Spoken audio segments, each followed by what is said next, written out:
David Kanza, un jeune homme noir de 27 ans au teint foncé, vit dans l'un des quartiers les plus négligés de Kinshasa. Sa chambre est minuscule, à peine 6 mètres carrés. Les murs sont fissurés, moisis par endroits. Le sol en ciment est nu. Il n'y a ni ventilateur, ni matelas décent, juste un vieux matelas déchiré, posé à même le sol, qui sent l'humidité et le désespoir. David est assis là, torse nu, le regard vide, fixé au plafond comme s'il espérait y lire une réponse. Son ventre gronde. Cela fait 2 jours qu'il n'a rien mangé. Pas même un reste, pas même un sachet d'eau. Autour de lui, tout est silence. Seule une petite bougie, posée sur un bidon vide, éclaire faiblement la pièce. Son téléphone est éteint depuis 3 jours. Plus de crédit. Plus de batterie. Et de toute façon, personne n'appelle. Hier, Mélissa, sa copine, l'a quitté. Après 3 ans de relation. Elle a lâché d'un ton froid, presque méprisant. Je ne peux pas continuer avec quelqu'un qui n'a aucun avenir. Je veux avancer dans ma vie. Elle est partie sans se retourner. Aujourd'hui, ses amis enfin, ceux qu'il croyait être ses amis se sont moqués de lui, encore. David ? Ce gars-là va finir vendeur de crédit.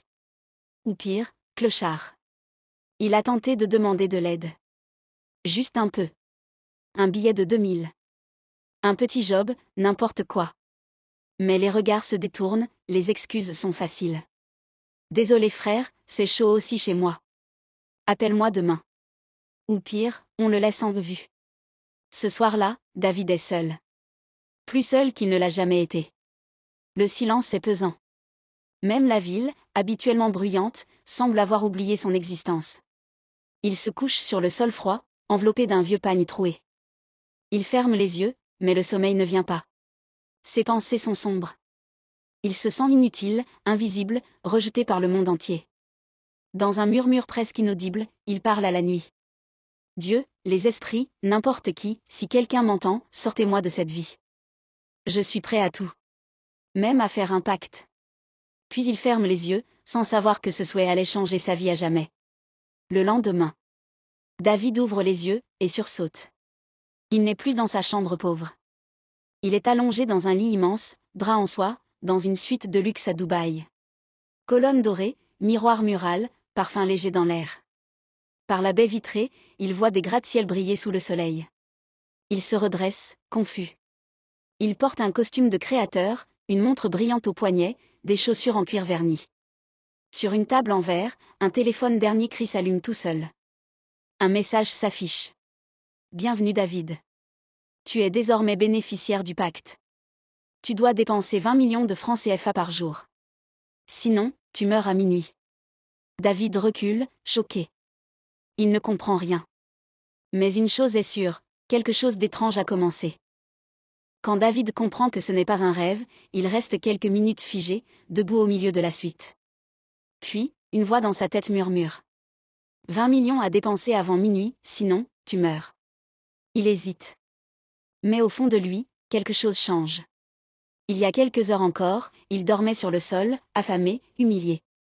Et maintenant, il est à Dubaï, dans une suite de luxe, avec une fortune entre les mains. Alors il se lance. Il descend dans le hall de l'hôtel. La sécurité l'accueille avec des sourires. Il monte dans une limousine noire. Il achète une montre à 50 000 €, donne des pourboires fous, commande du champagne, réserve une villa avec piscine, embauche un vidéaste, et commence à filmer sa nouvelle vie. Sur Instagram, les gens hallucinent. Certains commentent. Attends, il était encore à Kinshasa la semaine dernière. C'est un montage, non? C'est un fake? Comment il a fait pour aller à Dubaï? Il a signé avec un cartel ou quoi? Ses anciens amis commencent à l'appeler. Certains l'avaient bloqué. D'autres se moquaient de lui ouvertement. Mais là, ils veulent tous prendre de ses nouvelles. Yo frère, t'es à Dubaï là? Je suis content pour toi hein, je savais que t'allais réussir un jour. Un autre message. Gros, t'as pas oublié tes gars quand même? On était ensemble dans la galère. Tu peux m'envoyer un petit million? David lit les messages, en silence. Il sourit. Un sourire froid. Il n'oublie rien. Puis, son téléphone sonne. C'est Mélissa. Son ex. Il hésite, puis décroche. Allô? David, c'est toi? C'est bien toi sur les vidéos? Je comprends pas. Tu es à Dubaï? Tu es riche maintenant? Oui. Un silence. Puis elle demande, d'une voix tremblante. Comment, c'est possible? David fixe la caméra devant lui, tout en répondant. Tu veux savoir? Je faisais semblant d'être pauvre. Je voulais voir qui m'aime vraiment. Qui est là pour moi, sans argent. Et tu m'as quitté. Non David, attends, je regrette. J'étais juste perdue. Je t'aimais. Non. Tu m'aimais quand c'était facile. Moi, je veux quelqu'un qui reste quand c'est dur. David, s'il te plaît, je t'en supplie. Donne-moi une chance. Je t'aime encore. Sans un mot, David regarde l'écran, puis raccroche. Il bloque le numéro. Il inspire profondément. Puis il regarde autour de lui. Des gens le filment, le saluent. Des mannequins lui sourient, l'approchent. Les hôtels de luxe lui ouvrent les portes comme s'il était un prince. Il a tout. L'argent, les regards, l'attention, le pouvoir. Mais chaque jour, il reçoit le même message sur son téléphone. 20 millions avant minuit. Sinon, tu meurs. Il dépense sans arrêt, montres, bijoux, voitures, club privé, jets, yachts, dîner à 3000 €. Mais à minuit pile, tout ce qu'il a acheté disparaît mystérieusement. Les montres, les vêtements, même les photos. Le lendemain, il recommence, encore et encore. Il ne peut ni épargner, ni investir, ni donner aux pauvres. Il est obligé de consommer pour rien. Au début, c'était l'euphorie. Maintenant, il commence à comprendre que cette richesse n'a aucune valeur réelle. Mais David n'est pas encore prêt à lâcher prise. Il profite. Il s'expose. Il se venge.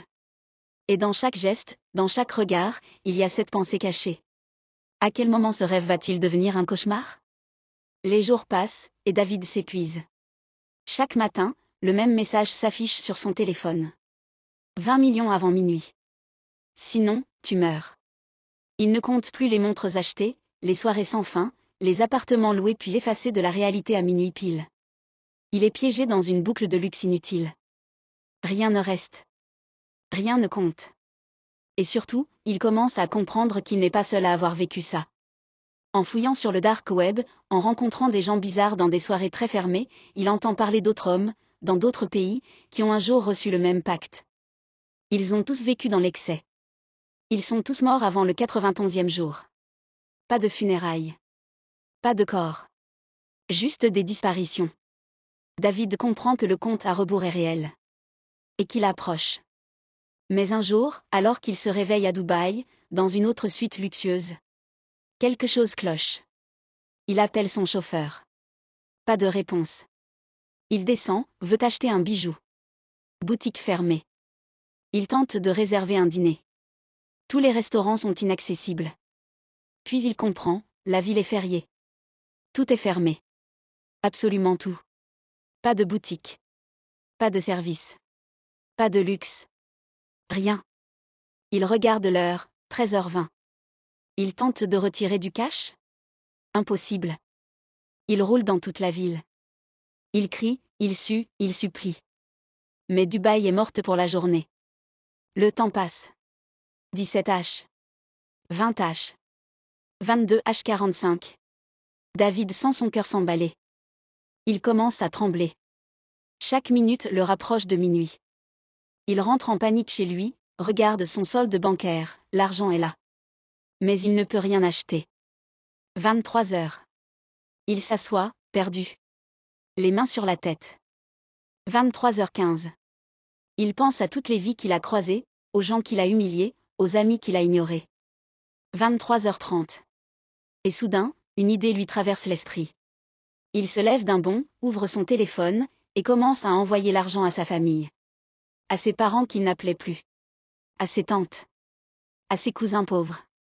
Même à 2 amis de quartier qu'il avait toujours soutenus en silence. Il transfère 2 millions ici. 3 millions là. 5 millions à une tante malade. Il tape, il envoie, il pleure. Il donne. Il partage. Il s'aime. 23h57. Solde de la journée, moins 20 millions. Il pose doucement le téléphone sur la table. Il respire. Il sourit.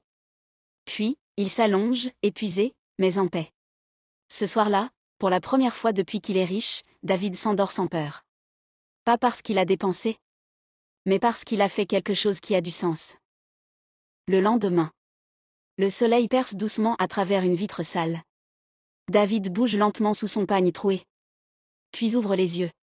Il est allongé sur son vieux matelas, dans sa petite chambre modeste de Kinshasa. Les murs fissurés sont là. Le bidon vide, la bougie presque terminée, tout est exactement comme avant. Il regarde autour de lui, désorienté. C'est pas possible.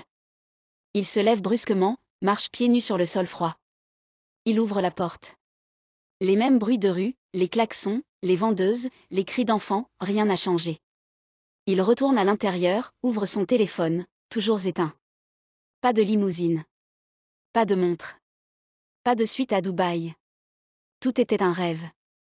Il s'allonge à nouveau, ferme les yeux, tente de se rendormir. Il pense fort, je veux retourner là-bas. Je veux revenir dans la suite. Recommencer. Il se concentre. Il redit les mots exacts qu'il avait murmurés ce soir-là. Dieu, les esprits, si quelqu'un m'entend, je suis prêt à tout, même à faire un pacte. Mais quand il rouvre les yeux, il est toujours dans la même chambre. Il sort dans la rue. Les visages familiers sont là. Il croise un ami d'enfance. Frère, tu te souviens de moi? Dis-moi la vérité. J'ai rêvé que j'étais riche, à Dubaï, très riche. C'était réel ou pas? L'ami éclate de rire. Toi, riche? David, t'as rêvé trop fort, hein? T'es toujours là, pauvre comme jamais. Un autre se moque. Et, il croit qu'il revient d'un voyage. T'as trop dormi mon frère, réveille-toi bien. David sent son cœur se serrer. Il baisse les yeux. Il sait maintenant. Ce n'était pas réel. Mais les jours passent, et chaque soir, il recommence. Allongé sur son matelas, il murmure encore. Dieu, les esprits, si quelqu'un m'entend, je suis prêt à tout. Mais rien ne change. Plus de rêves. Plus de Dubaï. Juste la vraie vie. Et puis, un soir. David ne parle plus. Il reste juste assis. Silencieux. Il regarde ses mains, abîmées mais vivantes. Il regarde autour de lui. La chambre est pauvre, oui, mais réelle. Et là, quelque chose change dans ses yeux. Il dit tout bas. Si j'ai fait un rêve comme celui-là, ce n'est pas pour me torturer. C'est un message. Un signe. Une vision de ce que je peux devenir. Pas avec un pacte. Pas avec des raccourcis. Mais avec de la foi. De la force. De la persévérance. Il se lève, lentement. Son regard n'est plus le même. Je vais me battre. Parce que je peux le devenir. Pas demain. Mais un jour, moi aussi. Je serai riche. Pour de vrai. Après des jours à ressasser son rêve. Après avoir tenté, en vain, de le reproduire. David comprit qu'il avait besoin de réponses. Il se rendit dans une grande église moderne, au cœur de la ville. Après avoir expliqué son besoin à l'accueil, un assistant le guida vers un bureau à l'étage. Le bureau du pasteur était vaste et luxueux. Sol en marbre brillant, fauteuil en cuir noir, bibliothèque murale garnie de livres anciens, une grande croix dorée accrochée au mur derrière un bureau massif en acajou. Le pasteur, un homme noir d'une cinquantaine d'années, élégant dans son costume sombre, se leva et tendit la main à David. « Assieds-toi, mon fils. » David s'installa. Son regard était lourd, ses mains tremblaient légèrement. « Pasteur. J'ai fait un rêve étrange. Il me hante. J'ai besoin de comprendre. » Le pasteur l'écouta sans interrompre. David lui raconta tout. La richesse soudaine, le pacte, les sacrifices, la pression, la panique, et ce réveil brutal, suivi d'un vide qu'il n'arrivait pas à combler. Silence. Le pasteur ferma les yeux quelques secondes, puis les rouvrit lentement. David, ce que tu as vu est une vision. Pas un simple rêve. C'est une alerte. Un appel. Tu as été choisi. Mais tu es à la croisée des chemins. Il se leva, fit quelques pas dans le bureau, puis s'arrêta près de la grande fenêtre qui donnait sur la ville. Tu as deux choix. Il se retourna vers David. Premier choix, tu travailles dur. Honnêtement. Tu construis ta vie petit à petit. Tu vas souffrir, douter, chuter parfois, mais un jour, peut-être dans 30 ans, tu atteindras un niveau que même ton rêve n'a pas pu imaginer. Ce sera long, mais ce sera vrai. Et personne ne devra mourir pour ça. Il s'approcha du bureau, posa ses 2 mains dessus, et fixa David droit dans les yeux. Deuxième choix. Tu peux aller voir un marabout. Lui raconter ce rêve. Et lui, il te proposera de le rendre réel. Il te fera signer un pacte. Un vrai. Et là, tout commencera. L'argent. La gloire. Les plaisirs. Rapidement. Mais tout aura un prix. Un prix que tu ne choisis pas. Un prix que tu devras payer, même si ce n'est pas toi qui souffres directement. David resta figé. Ses yeux ne clignaient plus. Tout en lui tremblait, intérieurement. Tu as été averti dans ton rêve, tu ne peux pas tout avoir sans conséquence. Maintenant, tu sais que c'était vrai. Le silence dans le bureau devint pesant. Seuls les bruits étouffés de la ville au loin rappelaient que le monde continuait de tourner. David sort de l'église, seul, pensif. Il traverse le grand parking vide, le soleil tape fort. Il marche lentement, comme s'il portait un poids invisible sur les épaules. Il lève les yeux vers le ciel. Ferme les yeux. Silence. Et toi, si tu étais à la place de David, que ferais-tu? Travailler dur, attendre, espérer? Ou aller signer, et tout avoir maintenant, en sacrifiant une partie de ton âme?